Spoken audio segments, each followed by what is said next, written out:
My fiancé dumped me for making more money than him, then saw me having coffee with a family friend, lost his mind, and showed up at my door, accusing me of cheating.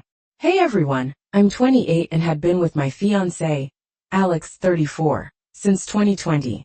We met at a friend's party, hit it off, and have been together ever since. He finished his doctorate in economics just last year, and since then, he has been working at the university.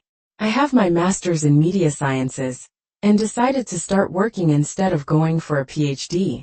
The problem is that Alex broke up with me last Monday. It was literally so surreal, and honestly just weird.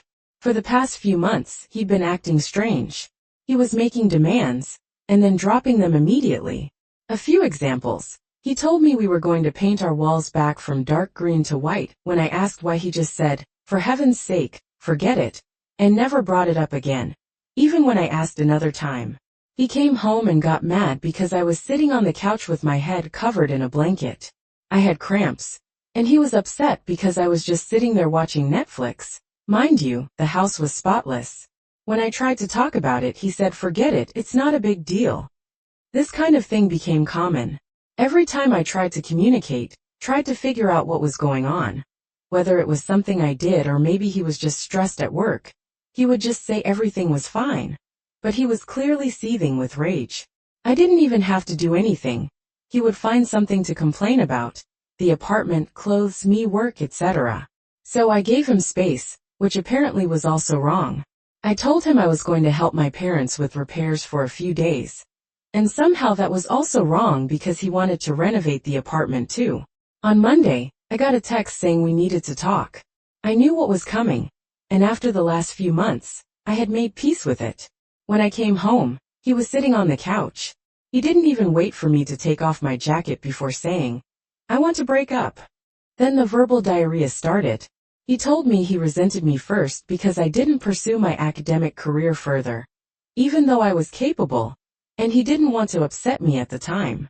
Then, when I started making more money since he didn't make much as a PhD student, he felt like I should have the last word financially, and he hated it.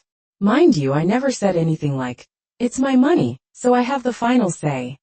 That's a rule he imposed on himself, and he hated it. He said he hated our paint scheme, the couch, and even our ugly crock pot. Then he told me he had rejected a better PhD program to stay here because I had already started my job by the time he got the acceptance letters, only he never told me he had even applied overseas. He said a few months ago he checked in with a friend who's in that program, saw how they were thriving, and decided I ruined his life.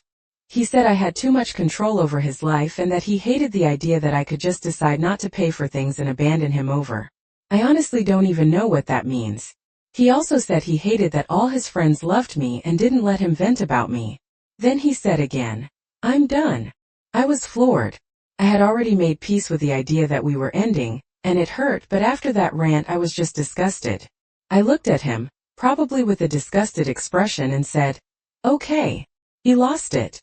He said this is exactly what he meant, that it was horrible we had been together for 4 years, and all I had to say was, "Okay" to our breakup. I just asked if he wanted to stay here while he figured out where to go. He said, "Typical, of course you're holding the apartment over me," and started ranting again, so I just left. I told my parents and they're also confused. My dad suggested I reach out to our landlord and explain the situation to see what options I have. I can keep paying the rent, no problem. Myself, he covered the utilities and some subscriptions. Just to reiterate, I never had a problem with this. I saw that he was chasing his dream, and that was more important to me than a 50-50 financial split. I make good money and I'm happy at my job. I never saw it as slaving away. I always had the reality that my money was our money because we were building a life together. Of course I had my own savings and fun money, but I honestly never cared as long as I felt he was working towards something and wasn't taking advantage of me. I was fine with it, more than fine. Alex is still mad. He's going between texting me like a robot about the logistics of the split to being a seething monster complaining about everything. I'm not even hurt anymore. I just feel nauseated by him at this point. I don't know. Should I have reacted differently? Edit. Thank you for all your opinions. It was nice to get this off my chest, lol. Just to clarify though, I don't feel like a victim. I feel like something happened and my relationship just turned bad. He behaved like an idiot, but that is the extent of it. Very clearly something is going on, but he doesn't want me to be part of whatever it is, and I have to respect that. Now I just have to detangle myself legally from him. And after that I'll just be left alone with my ugly green wall color. I think I might also adopt a cat, as mine was really allergic. Comments where Op has replied, Dan 1987 T-Dude basically hates himself for decisions he took without ever consulting you. He chose his comforts, but now, since others seem in a better position, he is venting on you and making you the culprit. NTA, but your man has a little brain and doesn't know what to do with it. I would have supported him if he wanted to move away. We would have stayed together because LDRs are hard, but I would have been 100% supportive. I suspect he was afraid or had other reasons to turn down that PhD, or maybe never even applied but believes he would have got it if he did. But chooses to blame you rather than acknowledge that, hey Sty Koala, he probably chose this one BC she would be there to pay the bills. It's more stable, soft requirement 461 girl. I've been with a man like that. They want drama, they want toxicity. They will mess up your life out of pure insecurity and hate you. Dodged a massive bullet. I'm sorry this happened, you deserve better. I wish you the best. Then I hope he meets the Teleno V-star of his dreams. I prefer my boring happy life. Update 1. To start, Alex moved out pretty quickly after the breakup. He has been staying with a friend, and we sorted out everything like mail subscriptions and the lease. I'm also in the process of adopting a cat. Her name is Luna, but I have been thinking about changing it since my family already has 2 pets named Luna, Amun and Kamar. She is still at her foster home for now, but I have visited her a few times, and I already adore her. She is a scrappy little tabby who follows her foster mom around like a shadow. I can't wait for her to move in during the first week of December. I've already gotten her bowls, toys, and a bed by the window ready. Now on to what happened last week. I was out showing someone around the city. He is the son of my parents' friends who recently moved here for work. My parents asked me to help him get familiar with the area, so I agreed. It was nothing special, just walking around, grabbing coffee, and pointing out useful spots in the city. Apparently Alex saw us. I didn't even realize he was there, but later that night, I started getting texts from an unknown number. I guess he got a new number since I blocked his old one. The texts were just weird. He accused me of flaunting my new relationship in public, said I must have been seeing this guy before we broke up, and told me that everything he suspected about me was true. I didn't respond. I wasn't going to entertain his paranoia. The messages kept coming though, and they went from angry to desperate, with him saying things like, "At least admit you were lying to me," and, "Was anything about us even real?" It was exhausting and honestly a little scary to see how quickly he spiraled. For the record, this guy isn't my boyfriend. He's not even someone I'm interested in. He's just the son of family friends who needed help settling into the city. The whole thing was completely innocent, but Alex has twisted it into some kind of betrayal in his head. What gets me is how little Alex seems to know me. I'm not the type of person to jump into a relationship so soon after everything that happened. Even if I were, it wouldn't be any of his business anyway. We are done, and I've made that clear. After I didn't respond to his texts, Alex started calling.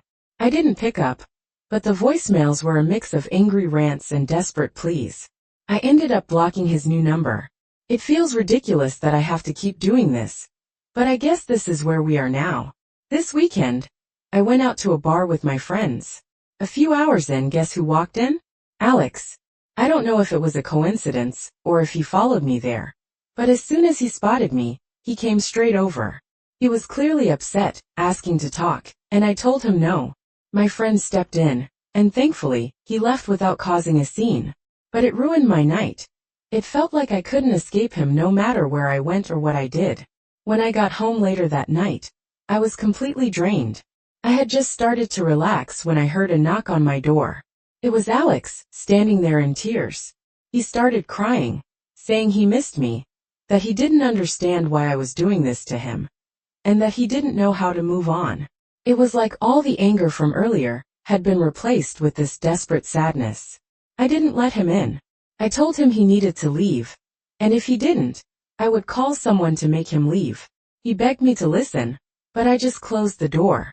I spent the rest of the night feeling shaken, and honestly a little scared. I don't know what he's going through, but I reached out to his best friend about the situation. He said he would talk to him. I'm seriously considering getting a new phone number, and possibly even talking to someone about how to handle this legally if it keeps happening. It feels unfair that I have to go to these lengths just to have some peace, but I don't see another option. Update 2. Thanks for the concern and support I've received. I'm fine really. A lot of people suggested things like getting a restraining order, but I just want to clarify that it's not as simple as walking into an office and asking for one. The process involves proving there is an immediate danger to your safety, providing evidence like texts, calls, or witnesses, and then attending court to get approval. It's not something you can do lightly, or without solid proof. And no, I'm obviously not getting a gun. I've also seen people diagnosing Alex with various mental health issues, and I want to ask everyone to stop. Yes, something is clearly wrong, but I'm not a doctor, and neither are most of you. It's not fair or helpful to label him with something like bipolar disorder, or anything else without real expertise. For what it's worth, I don't actually feel like I'm in danger. In the past month, these were the only 3 incidents that happened. I don't think he's actively stalking me, so much as he just knew my patterns. The bar we were at is my favorite spot, and it was a party for one of my closest friends, so it makes sense that he might have guessed I'd be there. When he showed up at my apartment, he knows what time I usually get home. The city tour is the only thing that might have been more intentional, but it could also have been a coincidence that triggered everything. Anyway, this is the end of it. Yesterday, Alex came over with his mom and one of his friends. At first, I didn't want to let him in, but he promised me that this would be the last time I ever saw him. I agreed, mostly because his mom and friend were there, and I figured it would be more awkward to argue on my doorstep. When we sat down, Alex admitted that he was going through a crisis. He told me he was mad at me, but he didn't know why. He said he doesn't like me, that I annoy him, but that he weirdly still loves me, which is why he went crazy when he saw me with someone else. He assured me there wasn't anyone else on his end either. He said he felt like he was going insane. He talked about how he feels judged for being older, and not being able to give me the life he thinks I deserve. He said he hates his colleagues, hates his job, hates everything right now, and that everyone and everything annoys him. He told me he feels old and like he should want kids at this point in his life, but he doesn't, and that thought terrifies him. He said he just wants to be alone, and not talk to anyone for a while. I didn't say much. I mostly just nodded because I didn't know what to say. After he was done, he told me he was leaving. He's on some kind of mental health leave from work, and he said he's leaving the country on Sunday. He's going to South America to spend time in nature and find himself. He thanked me for everything, and said he was sorry for how he acted. Then he just got up, grabbed the few things he had left at my place and walked out. His mom was inconsolable. She kept apologizing to me over and over, saying how embarrassed she was by his behavior. I told her it was okay, and that she didn't need to apologize for him. She cried a lot, and his friend ended up driving her home after Alex left. I don't really know how I feel about all of this. Part of me is relieved that it's over. Part of me feels sad for him, because he clearly doesn't know how to deal with everything he's feeling. Mostly though, I just feel tired. I'm glad he's taking steps to figure himself out, but it's not my responsibility anymore. Next story. My best friend flew to Texas to tell me she's dating my ex, who almost killed me when I kicked her out. He showed up at my work with threatening messages. I've tried to write this out for days now, but I keep getting too upset to concentrate, so this might be a bit jumpy. I don't have family in the sense many understand family to be, so I've been pretty much a loner, with one exception, my best friend Tammy. We met in middle school, and just became joined at the hip. Things changed a bit in college. My parents forced me into a Christian out-of-state college. Tammy applied and got accepted to the other college in the town. So we both went out there, and were roommates for 2 of the years, before I met my first ever boyfriend. I will call him Trent. I moved in with him at the end of junior year. I don't know when it started happening, but he went from charming and affectionate to controlling. I don't wish to upset anyone, so I will hit the pause button, and warn you that below is some of the things he did for me to label him abusive. He would put me down and hint he could find someone better, or that if he cheats, it will be my fault since I wasn't this or that enough. It started to get physical senior year. At first, it was him pushing me out of the way if he was walking by, and I was in the path for whatever reason. Then he would slap me in arguments, calling me worthless, a waste of his time and young years, a broken toy no one will love. I didn't have any real self-esteem, so I stayed, thinking I was the problem. When I called home about it, I was told that the problem was me. I started to make my exit plan the day after I graduated. He had proposed and I hesitated. He screamed at me to ask why. Then he swung and punched the wall right next to my head. I fell to the floor in fear, and he tried to comfort me and basically force me into sex. When I woke up the next morning, the ring was on my finger. He forced me again and later called it makeup sex, saying he forgave me for the way I treated him. That is the extremely short explanation, but there are so many stories of him forcing me into bed, hitting me or threatening to kill me, and more. So I started to make a plan. I found a shelter in the city nearby.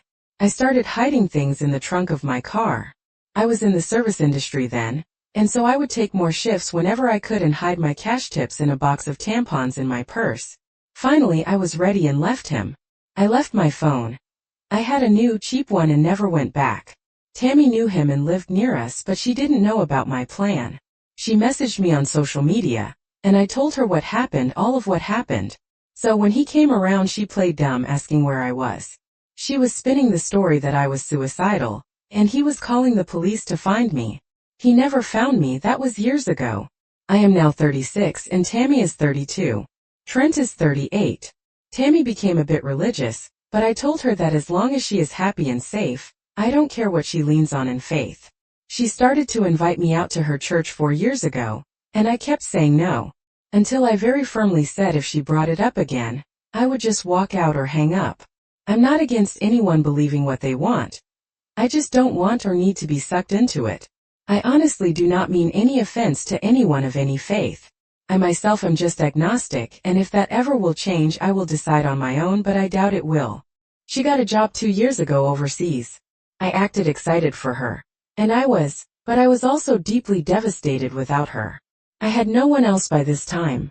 I wasn't in contact much with family, and I do have surface-level friends, but no one that's known me in the real sense. I worked it out with my counselor and just carried on. We stayed in touch online and video chatted a lot. She would show me London, and I would show her my transition to moving to Texas. We would chronicle our explorations of our new cities. And then one day, it started to slow down on her end. Right around the time she went to visit a friend in our old college town. She then asked if, when she flew to Texas sometime this summer, could she stay with me for a few days? I excitedly agreed.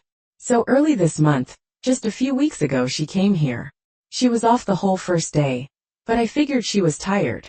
Then the next day, we went out and got drunk. She started to cry, and I got us a taxi back to my place and asked her what was wrong. That's when she asked me not to hate her and told me everything. She's with Trent. She's been with him almost a year. I was too stunned to even say anything, and she went on and on about how it's not what I think, and he has changed. She told me he found Jesus, and turned his life around, and deeply regrets the way he treated me. The more she talked, the more I just shut off. I didn't even have it in me to feel anger. I just stared at her frozen, as she talked until she said, "Please just say something." So I did. I told her to get the hell out. She started to explain it all again. She hated him forever, but they kept running into each other. He goes to church and shows he has changed. Blandy blandy blah. I didn't interrupt her, but when she stopped talking again, I just repeated myself. She argued more, and I would just listen and repeat until she grabbed her stuff and left. It was silent between us for a week until my dad texted me that Tammy called my parents crying and told me to get over myself. After all, it's not like I wanted to get back with him, right? And that's what I get for living with a man I wasn't married to. Then she texted the next week, rehashing her argument, and pretty much demanding I video chat with him to see for myself that he's changed and forgive him. She then blamed me that they can't take the next steps in their relationship because I don't have a forgiving heart, and that I was malicious when I kicked her out. I've spent all of this week trying to figure out if I'm insane to think this is a huge betrayal, a deal breaker. I mean, who even dates their friend's ex for one? But this, I blocked her after she hinted that my version of things was exaggerated and malicious. But I don't have other friends to turn to about this. I don't think I am, but Mai and her family think I am. At least for kicking her out in a strange city alone, when she was just being honest with me. Update. Hey guys, sorry to everyone who reached out, and I haven't responded. It took Trent 2 weeks. I had a full-time job, but also a part-time service industry job as a bartender. He showed up at the bar. It's a small bar, and one of the regulars, Daisy F30S, is one of the folk I did confide in about Trent and Tammy. When Trent walked in, I happened to be chatting with Daisy, and she saw my reaction. She asked what was wrong, and I told her that it was Trent. She wasted no time, and went to get my manager. Trent sat at the end of the bar, and I took my time checking in on my other bar guests until my manager, Heather, F50S, came out with the other 2 bartenders, both M3S. Trent had already begun knocking on the bar, asking for service loudly, and I had been ignoring him. He got kicked out quickly, and told that we can and do refuse service to him. I got texts from a new number saying it was Tammy and begging for me to answer. She called 4 times, and I didn't answer. She left voicemails with Trent, and one without, all telling me that I was concerning them with my hatefulness. How I was alone in the world. And that's not safe. Who would I turn to if someone broke into my home at night? Things of that nature and religious crap sprinkled in. I was still on the clock, and Daisy suggested I stay at her parents'. I know her mom, who sometimes comes with her to the bar. At that point, I was shaken enough to take them up on it. Daisy's mom, Rose, has been sweet enough to let me stay rent-free for as long as I needed. But I eventually moved in with one of the servers at the bar. She helped me look for legal representation, and I filed for a restraining order, using screenshots I had emailed myself, prior old voicemails. And though we could not prove harassment on Tammy's end, Trent had said enough in the voicemails and messages he had sent that it qualified for a temporary restraining order. I am safe for now, and the hearing is in January. No one knows where I live currently, and I've shut down all social media. I've been NC, no contact, with my family, as they've been pushing me to give my address, so they can send Christmas gifts. But when I gave them a P.O. box Daisy is allowing me to use, they got angry it wasn't an address. And that was suspicious enough for me not to trust them. It's strange, but I am slowly making friendships, and seeing a counselor helps with the stress. Trent is pretty much blacklisted from the square of bars where my bar is. Word gets around. I've not walked alone a single shift since. And that's my update, not perfect, but I remembered my password when I was checking my email for any additional stuff to send to my lawyer. I wanted to let every person concerned about me know that I am okay. And when this is resolved, I will try to update with more detail.